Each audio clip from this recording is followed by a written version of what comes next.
Morning everyone, it's Nick here.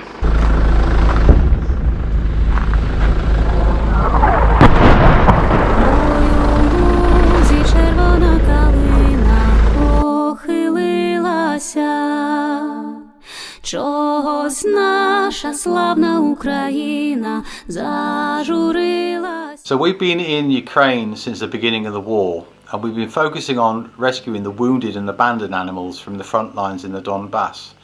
However, we've been supplementing that with a feeding program which makes sure that the people there have food to feed their animals with as well. А ми нашу славну Україну гей-гей розвеселимо. А ми тую червону They absolutely love it. Look at you, you're all happy now, aren't you? You're a fed doggy. Look, he's definitely getting into that one. And there's still three little ones down here, but we've just dropped all this food for her to keep the cats fed. I originally turned up in Ukraine as an independent person, trying to make a difference. However, since being there and being involved in, deeply in the work that we've been doing, our network has grown exponentially throughout the year.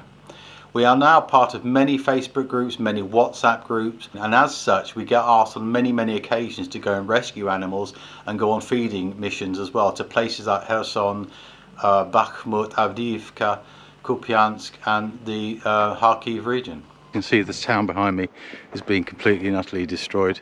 The biggest challenges we faced are manifold really, from funding itself through to getting the food into Ukraine, to getting the animals away from the front line, to running the vehicles themselves.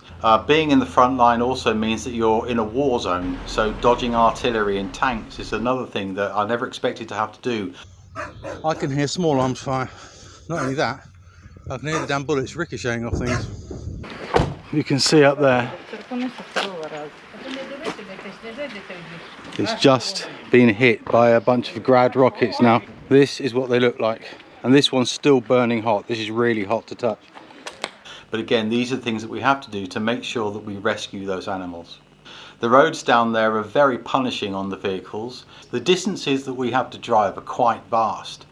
To go from Lviv to Kyiv is about a 6.5 hour drive. To Kyiv to down to Kharkiv is another 6.5 hour drive. Canine Rescue International delivers aid to people with animals. But I think we also deliver hope to people.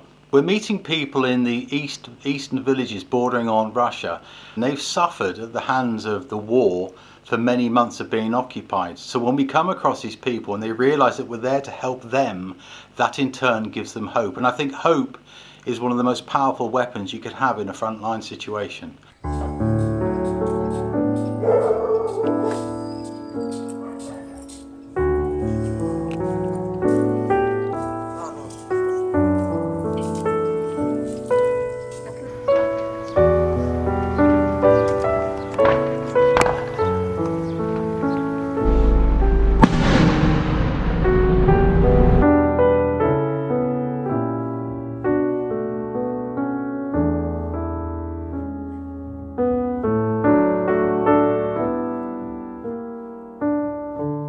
One instance we were chasing after a cat that had a damaged leg, and in that time that we were chasing after it we got shot at 3 times by Russian cannons.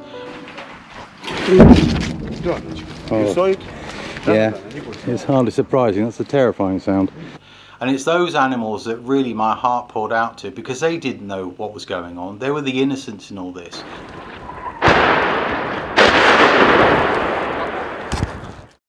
The last shot landed about less than 100 meters away from us, and we were getting hit by the pieces of masonry that the shell had hit in the first place. But that's how terrifying and how close it can be. There is a cost to all this. It costs us around about $4,000 a month to keep 2 vehicles moving. But we do need to carry on doing this work. We've so far rescued thousands of animals and delivered hundreds of tons worth of food. If you can see behind me, that's what we've just delivered. That's 110 bags of mixed cat dog food. But there's still more work that needs to be done. We can go into the frontline towns every single day and pull out many animals. But it can only be done if we can keep the vehicles moving. Please donate now to Canine Rescue International and let's rescue these animals together.